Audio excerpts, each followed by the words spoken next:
संभल में हालात संभालने वाले पुलिस वालों को निशाना बनाने की साजिश रची गई थी और इसी साजिश के तहत मुल्ला अफरोज और उसके गुर्गों ने फायरिंग भी की थी।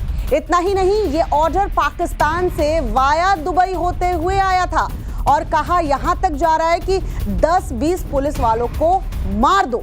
दरअसल पूछताछ में पता चला है कि हिंसा और फायरिंग होगी तो पुलिस वालों पर ही एक्शन होगा। पता ये भी चला कि संभल में जो पाकिस्तानी गोलियां मिली वो भी दुबई में बैठे दाऊद के गुर्गे ने ही अरेंज करवाई थी।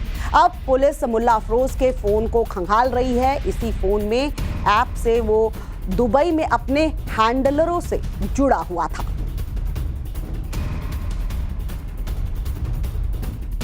तो मुल्ला अफरोज पर शिकंजा कसा है। नए 10 आरोपी की गिरफ्तारी हो चुकी है। अब तक इस केस में 70 आरोपी जो है दबोचे जा चुके हैं। बिलाल अयान की हत्या का आरोपी कौन? दिनांक 24 नवंबर को थाना कोतवाली संभल क्षेत्र में स्थित जामा मस्जिद के निकट हुई हिंसात्मक घटना के फलस्वरूप अभी तक 60 अभियुक्तों की गिरफ्तारी सुनिश्चित की गई थी। आज 10 अन्य अभियुक्तों की गिरफ्तारी की गई है। इस प्रकार घटना में अभी तक 70 अभियुक्तों की गिरफ्तारी की जा। विगत दिनांक 24 नवंबर को थाना कोतवाली संभल क्षेत्र में स्थित जामा मस्जिद के निकट हुई हिंसात्मक घटना के फलस्वरूप अभी तक 60 अभियुक्तों की गिरफ्तारी सुनिश्चित की गई थी। आज 10 अन्य अभियुक्तों की गिरफ्तारी की गई है। इस प्रकार घटना में अभी तक 70 अभियुक्तों की गिरफ्तारी की जा चुकी है। तो हर छोटे मोटे अपराधी जब किसी बड़े अपराधी का हाथ आता है तब वो सुर्खियों में आ जाता है और पुलिस की हिट लिस्ट में शामिल भी हो जाता है। ऐसे ही कुछ मुल्ला अफरोज के साथ भी हुआ है। आज की तारीख में मुल्ला अफरोज संभल हिंसा का एक मुख्य आरोपी जो है वो बन चुका है। आपने सुना कि कैसे यहाँ पर पुलिस बता रही थी कि 60 आरोपियों की गिरफ्तारी पहले हो चुकी थी। 10 नए आरोपी जो हैं वो अभी पकड़े गए हैं। जांच जैसे जैसे आगे बढ़ते जा रही है, देखिए नए नए खुलासे हो रहे हैं और आने वाले दिनों में और भी गिरफ्तारियां संभव भी है। पुलिस जांच के मुताबिक संभल हिंसा की साजिश पहले से बनाई गई थी और उपद्रवियों ने तय किया था कि जिस दिन सर्वे टीम आएगी उसी दिन इस साजिश को अंजाम जो है वो दिया जाएगा। जी हाँ, सब कुछ पहले से सेट था। 24 नवंबर का दिन था जब संभल हिंसा हुई।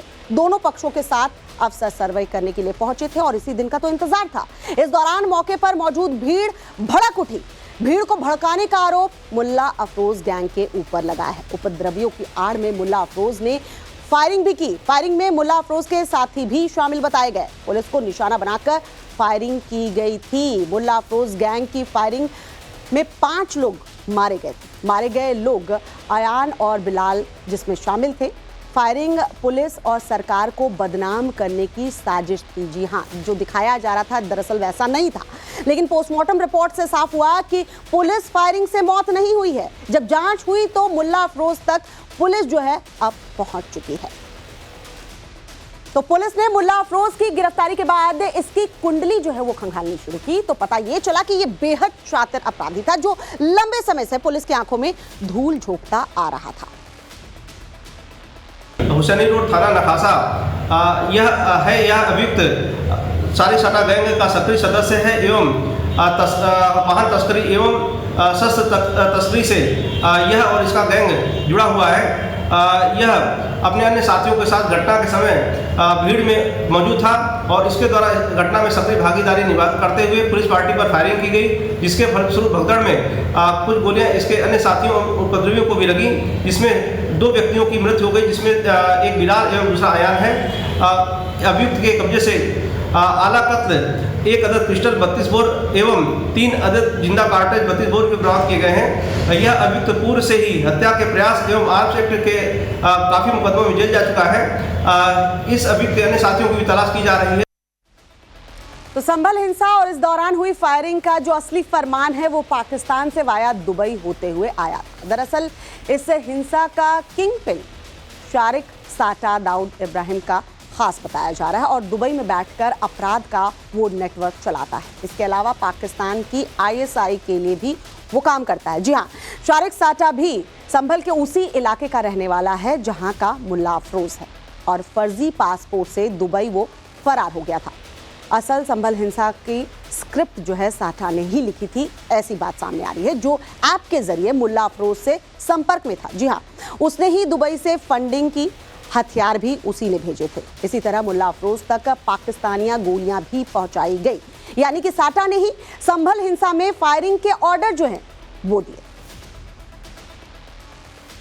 24 नवंबर को हुई संभल हिंसा के बाद पूरे देश की सियासत गर्मा गई थी। हिंसा में 5 लोगों के मारे जाने के बाद पुलिस प्रशासन पर सवाल भी खड़े हुए थे और विपक्ष ने तो यहां तक आरोप लगाया कि एक खास धर्म विशेष को यूपी की योगी सरकार टारगेट कर रही है। राहुल गांधी को जब 4 दिसंबर को संभल जाने से रोका गया तो बड़ा बवाल हुआ।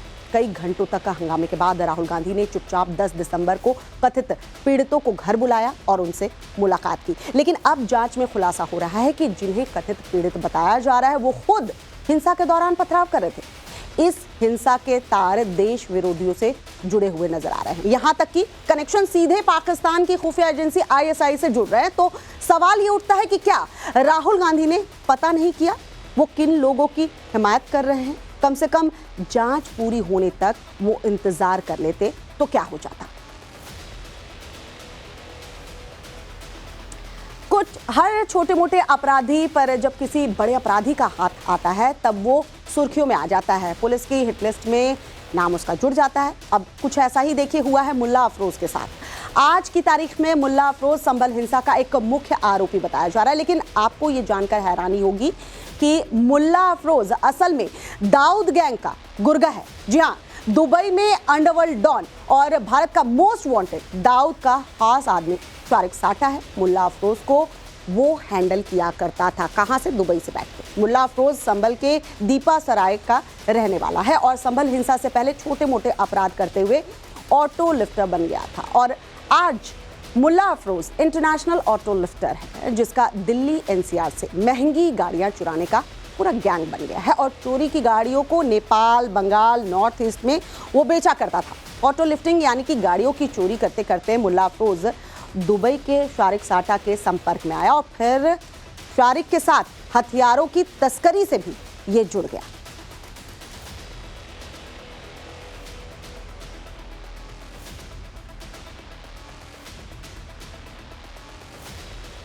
तो अब सवाल ये उठता है कि संभल हिंसा का आखिरकार मकसद क्या था? अब इस पर सवाल खड़े हो रहे हैं। देश में हिंसा कौन भड़काना चाहता है?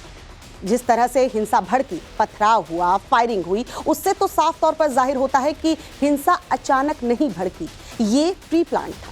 सवाल ये भी है कि क्या दंगा कर नरसंहार करना मकसद था? क्योंकि जिस तरह से साटा गैंग के सक्रिय सदस्य इसमें शामिल थे उससे तो जाहिर होता है कि इस हिंसा में बड़े कांड की प्लानिंग हो गई थी।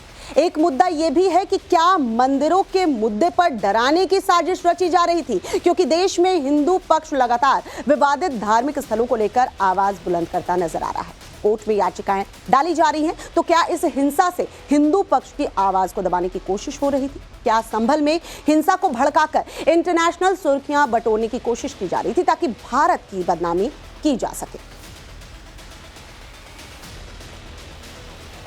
तो अब जांच में जो खुलासे हुए हैं वो बेहद चौंकाने वाले हैं। इंटरनेशनल साजिश रची गई, भारत को बदनाम करने की साजिश रची गई है।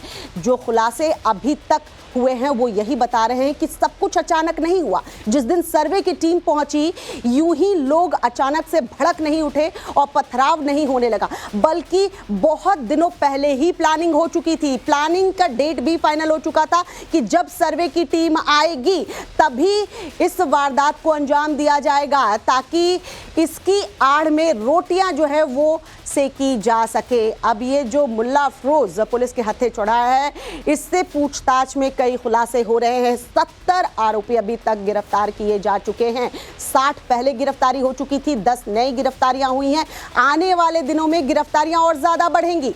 और देखिए, अब कई सवाल भी उठ खड़े हुए हैं, जो पुलिस उनके सवालों के जवाब जो है ढूंढने में जुटी हुई है।